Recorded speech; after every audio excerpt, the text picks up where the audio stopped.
जय Sai Ram everyone, welcome to the Sai radio. Baba के आशीर्वाद से आज भी एक अनुभव सुनाने जा रही हूँ। अनुभव सुनाने से पहले मैं रिक्वेस्ट करूँगी कि जो devotees, I know most of you are Baba's devotees, but एक आध लोग ऐसे भी कमेंट्स करते हैं जो बहुत नेगेटिव होते हैं, स्पेशली बाबा के लिए। तो बात ऐसी है ना कि अगर कोई आपके पेरेंट्स के बारे में आपसे कुछ बोले तो आपको कैसा लगेगा। Same thing happens with me.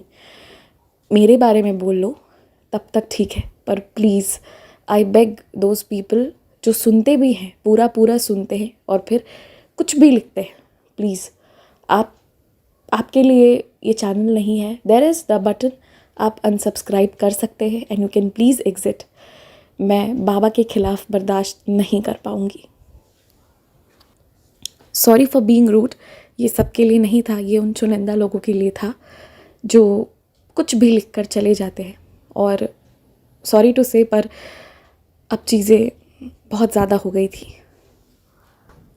चलिए अनुभव पर आते हैं। तो ये जो डिवोटी हैं, इनका पहला अनुभव ऐसा है कि ये शिरडी गए थे अपने पूरे ग्रुप के साथ। इनका शिरडी जाना हुआ था। शिरडी गए, बाबा इन्हें बहुत सुंदर लगे। बाबा से ये मतलब अटैचमेंट तो वहाँ पर हो ही गया। जो शिरडी जाता है वो एक बार वो साईं का दीवाना तो हो ही जाता है हर बार के लिए। लेकिन ना इन्हें वहाँ पर एक जो बाबा की मूर्ति थी वो बहुत आकर्षित करती थी। तो जो मूर्ति इन्हें बहुत आकर्षित की थी वो ये लेकर आए और उस मूर्ति को लाकर ये अपने घर पर स्थापित कर दिए। अपने नए घर पर पहले भगवान जो आए वो थे बाबा। इनके बड़े भाई के गुज़र जाने का दुख इन्हें बहुत ज़्यादा था और उनके जाने के बाद अगर कोई चीज़ अच्छा हुआ था तो वो पहली खुशी थी कि इनका खुद का लिया हुआ ये फ्लैट था। छोटा था पर इन्हीं का था। इस फ्लैट के वो गृह प्रवेश की पूजा वगैरह के बाद सब नहीं आए थे इनके घर। मतलब इनकी अम्मा, इनकी बहन वगैरह आकर नहीं रहते थे।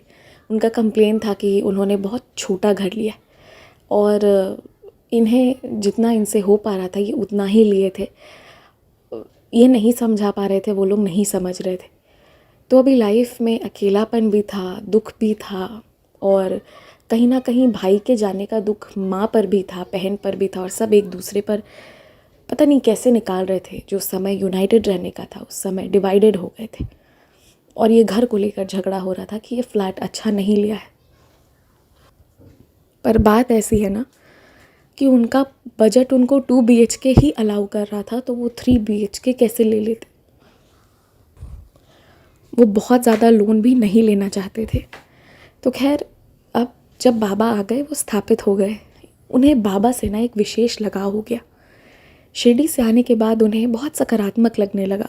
Started feeling very nice, as if कि कोई है जो इनके साथ है, कोई हर पल इनके साथ है। एंड वो सिर्फ अब बाबा को सोच रहे थे, बाबा के बारे में सोच रहे थे, बाबा के बारे में पढ़ना शुरू कर दिए और सर्च करना शुरू कर दिए और कहीं ना कहीं बाबा की पूजा करना शुरू कर दिए। सबसे पहली ब्लेसिंग जो इनके साथ हुई वो ये हुआ कि जब ये सोए थे, सुबह सुबह जब ये उठ कर गए तो इन्होंने देखा कि जो इनका छोटा सा स्टोर रूम है, जिसमें इन्होंने बाबा जी को रखा हुआ है, वहाँ से कुछ राख निकल कर आई है। ये ना एकदम से घबरा गए कि ये क्या हुआ। राख निकल कर कहाँ से आ गई, तो इन्हें कुछ समझ नहीं आया।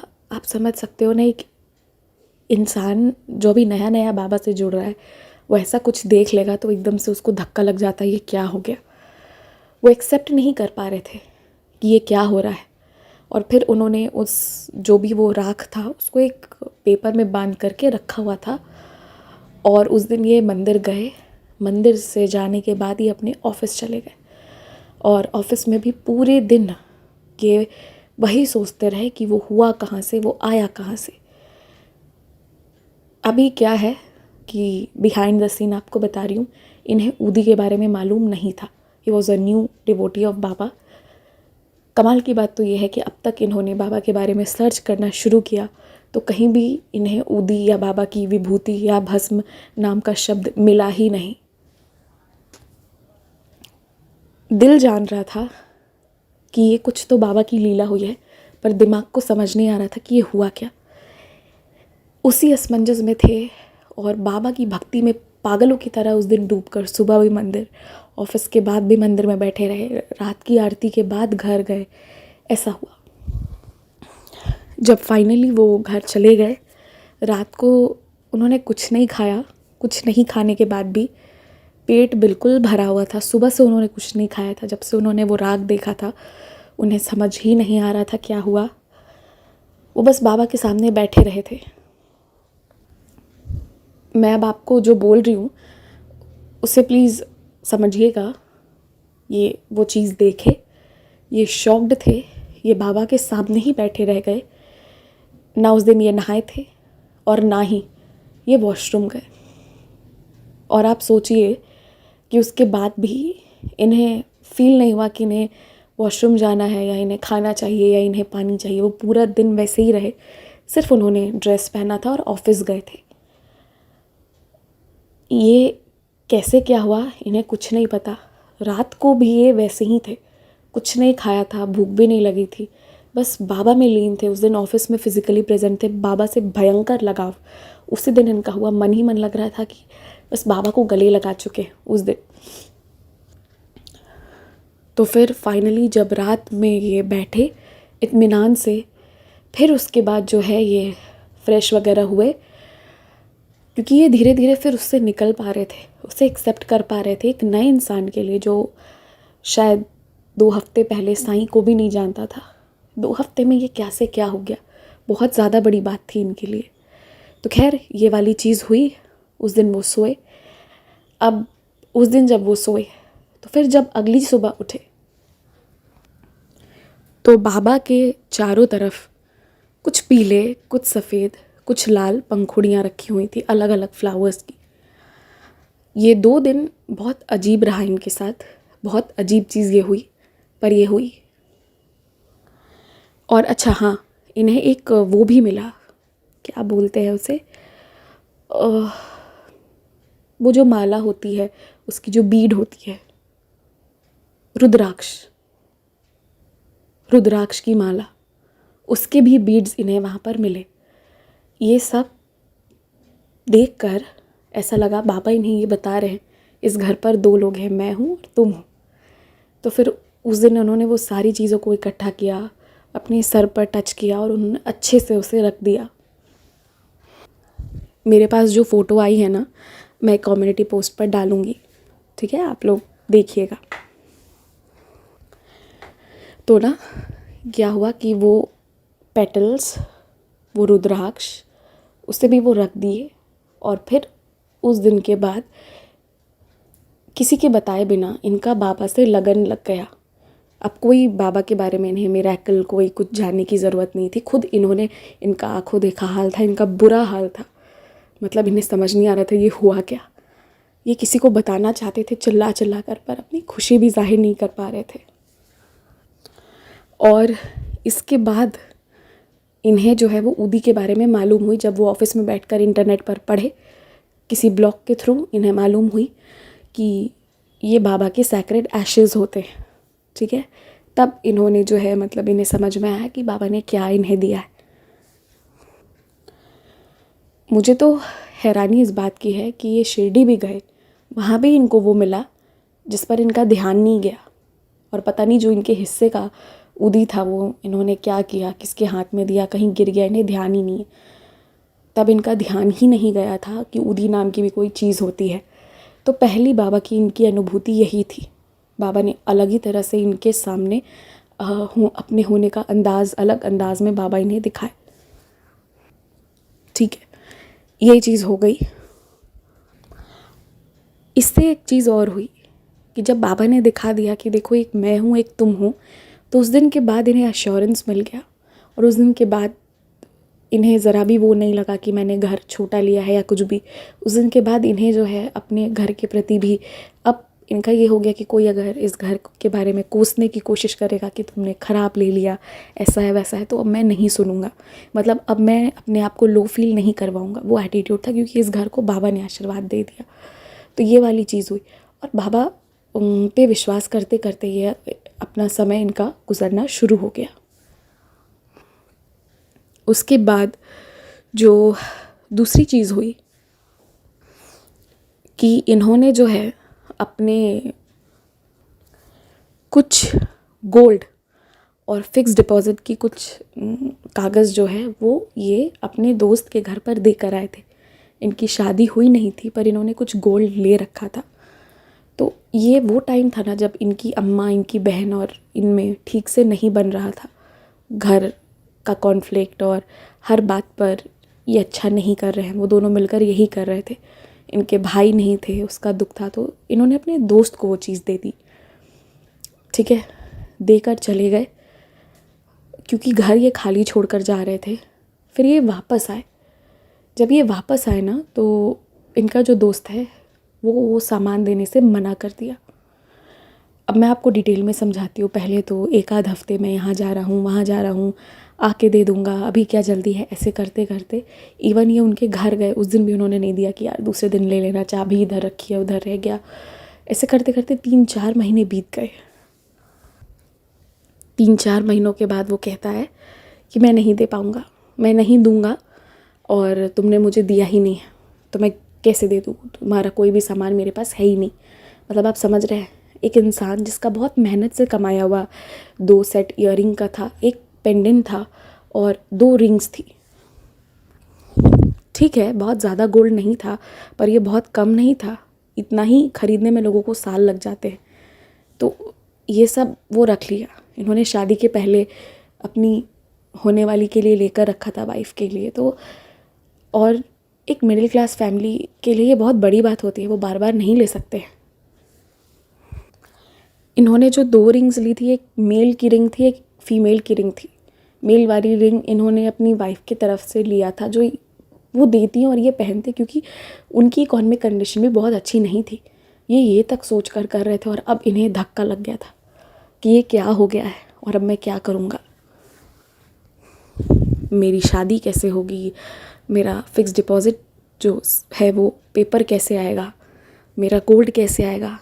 पर इन्होंने कहा कि मेरी गलती ये थी कि मैंने ये समझा कि मैं घर खाली छोड़कर जा रहा हूँ, जबकि यहाँ बाबा थे। मेरी ये गलती थी, इसलिए मुझे ये सज़ा मिली। तो ये मानकर ये छोड़ दिए। फिर उन्होंने कहा कोई बात नहीं बाबा, मैं फिर मेहनत करूँगा, देना होगा तो तुम फिर से दे दोगे, कोई बात नहीं, जो होगा वो होगा। अब इस 6 महीने के दौरान होता ये है कि वो दोस्त तो इनका सामान नहीं देता है, बहुत कहने पर भी नहीं देता है। कहता है कि जो करना है कर लो, कोई प्रूफ ही नहीं है कि तुमने मुझे अपना गोल्ड दिया है, और वाकई में कोई प्रूफ था नहीं, तो ये क्या करते। पर इस दौरान इनकी बहन, इनमें, इनकी अम्मा में बॉन्ड ठीक हो गया था। अब ये फिर से चीज़ों को इकट्ठा करना शुरू कर दिए थे। तो होता ये है ना कि उस शाम जो है डोरबेल बजता है, और जब इन्होंने खोला तो इनका वही दोस्त खड़ा था जिसके आँखों में बहुत डर था, बहुत ज़्यादा डर। उसने इनका वो पर्स इन्हें पकड़ाया, बोला पकड़ो अपना सामान, और घर के बाहर से ही वो चला गया। वो दिन था गुरुवार का। क्या हुआ इन्हें कुछ समझ में ही नहीं आ रहा था। ये भूल गए थे, ये फिर से शुरू कर रहे थे। इन्होंने कहा जाने दो, जो सेविंग्स है चलिए वो तो मिल भी जाता, गोल्ड तो नहीं मिलता। इन्होंने अपने दोस्त को फ़ोन किया, शुक्रिया की, और पूछा कि ये तुमने क्यों दिया। मतलब ये ऐसे इंसान थे कि ये फिर भी नफ़रत नहीं कर रहे थे।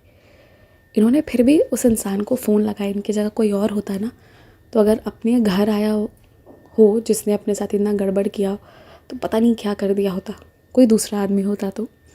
खैर उन्होंने कुछ नहीं कहा, इन्होंने बस एक फ़ोन लगाया और बोला कि ये सब क्या, कैसे, क्यों। तो इनके दोस्त ने कहा कि तुम ही अपने भाई से मुझे धमकी दिलवाए थे और अब तुम ही ये बात कह रहे हो। आज के बाद मुझे दोबारा फ़ोन मत करना। माना कि मैंने तुम्हारा कुछ सामान लेकर रखा था, पर तुम इस तरह से मुझे धमकी दिलवाओगे, ऐसा करवाओगे तुम मैं जो सोचता था अच्छे इंसान हो, पर तुम अच्छे इंसान नहीं हो। उसने भला बुरा कहा एंड ही एडेड कि तुम लोग ब्लैक मैजिक भी करते हो। आज के बाद कभी मुझसे मतलब मत रखना। बड़ी बदतमीज़ी करके फ़ोन काट दिया। ब्लैक मैजिक क्यों कहा? क्योंकि जिस नंबर से फ़ोन आया था वो नंबर उनके फ़ोन में अब शो नहीं हो रहा था। वो प्रॉपर 10 डिजिट का ही नंबर था, अननोन नंबर, पर वो अननोन नंबर अब उस लिस्ट में था ही नहीं जिससे फ़ोन आया था। उसके बाद जो है वो फ़ोन स्विच ऑफ हो गया और कभी ज़िंदगी में वो सिम ऑन नहीं हुआ। तो ये ऐसा अज्यूम करते हैं कि शायद उन्होंने मे बी सिम चेंज कर लिया हो, मतलब नंबर ही, क्योंकि वो नंबर फिर कभी ऑन ही नहीं हुआ। अब जब इन्होंने अपना सामान खोला ना, तो उस सामान के बीच में से इन्हें बाबा की एक फ़ोटो मिली जो वो उस गोल्ड में और उस पेपर के साथ रखे ही नहीं थे। बीच में एक छोटी सी फ़ोटो मिली। मैं डालूँगी वो कम्युनिटी पर, क्योंकि मुझसे डिवोटीज़ कहते हैं कि आप प्लीज़ पिक्चर्स डाल दिया करो। हालांकि वो पिक्चर जो है वो आप सब बहुत बार देखे होंगे, फिर भी मैं डालूँगी। तो वो जो गोल्ड है उसके बीच में से बाबा की एक हंसती हुई फ़ोटो मिली। तो इन्हें समझ में आ गया कि ये किसका किया दिए था, किसने दिमाग घुमाया था और कौन इनका सामान निकलवा कर लाया। और सबसे बड़ी बात है जो इन्होंने रियलाइज़ की कि जिस मोमेंट पिक्चर इनके पास से निकली थी उस वक्त बाबा की बहुत ब्रॉड स्माइल थी। अभी भी स्माइल है, पर अब उतनी ब्रॉड नहीं है जितना वो उस 2 सेकंड के लिए इन्हें नज़र आई थी। देखिए, ये जो स्माइल है ना, इसे मैं प्रूफ नहीं कर सकती। लोग प्रमाण मांगते हैं, मैं कहाँ से ला के दूँ? लेकिन जो साई डिवोटीज़ हैं वो समझेंगे। कई बार ऐसा होता है कि बाबा अपने एक्सप्रेशन चेंज करके हमें बताते हैं। तो इन्हें भी बाबा ने फिर उस तरीके से बताया कि that was Baba behind everything that had happened. तो फिर इनकी जब शादी हुई उसके बाद ये लोग सबसे पहले बाबा की ब्लेसिंग्स लेने ही गए थे, शिरडी गए थे। और आप समझ सकते हैं जिसके साथ ऐसा हुआ हो वो बाबा का कैसा भक्त होगा। जय साई राम। और हाँ, अगर आपको कोई मैसेज करना हो, कोई मेल करना हो, तो फिर आप मेरी ईमेल आईडी डिस्क्रिप्शन से निकाल कर भेज सकते हैं। जो भी बात हो पूछ सकते हैं। Thank you so much for listening. और मैं बहुत जल्दी चैनल का एक रूटीन बना दूँगी कि हफ्ते में 1 दिन या 2 दिन जो है वो इस टाइम पर वीडियोज़ आएंगे।